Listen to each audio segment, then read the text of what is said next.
আজকে আমি প্রায় 12টার সময় একটা খবর পেলাম থানা থেকে যে বলেহর গ্রাম পঞ্চায়েতের জলাই গ্রাম পঞ্চায়েতের 6 নম্বর ওয়ার্ডের বাসিন্দা শ্রীরাম মাহেশ্বর দাস 35 ইয়ার্স উনি নাকি বর্ষির বাইতে গিয়ে অন্য নদীতে পড়ে গেছে, এইরকম একটা খবর আছে আমাদের কাছে।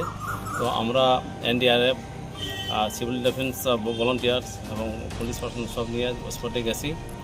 তো আমরা গিয়ে সেখানে আনুমানিক 2:30 PM-এ আমরা ডেড বডিটা আমরা রিকভারি করতে পারছি।